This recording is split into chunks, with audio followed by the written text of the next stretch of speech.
Hello, my name is Dawn Patterson and I'm the Community Engagement Officer here at Bog Meadows with Ulster Wildlife. Here at Bog Meadows we provide opportunities for people to connect with nature, and we also provide a haven for wildlife and a little bit of wildness right in the centre of Belfast. Behind me is the reed bed of Bog Meadows. Bog Meadows today is 40 acres, but years and years ago Bog Meadows extended to 1,000 acres of just like this. At the minute it looks very calm, but actually at night after dark the frogs and the newts are already awake and already super active. The garden birds are singing a lot at the moment, so the dawn chorus is really getting going. The really exciting bit will come very soon.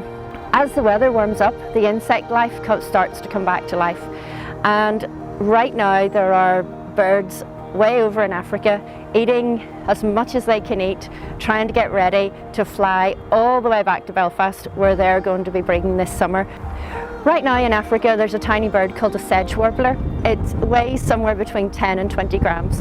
At the minute it'll be getting ready to fly all the way back to Bog Meadows where it breeds every year, and it's one of the reasons why wetlands and places like this are so very, very precious.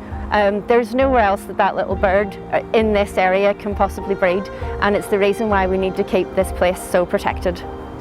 You might have noticed as you're walking around the path that there's a new pond this year at Bog Meadows. These are really, really important places for wildlife. If there's anywhere in your garden or in your school that you can put a pond, we would definitely recommend that you do so. As soon as you put a pond in, you get life. And we're hoping this year to see maybe an improvement in some of our dragonflies in and around the edges of our new pond.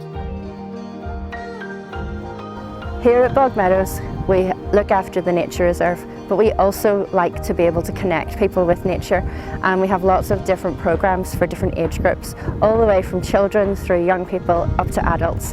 There's something for everyone to enjoy.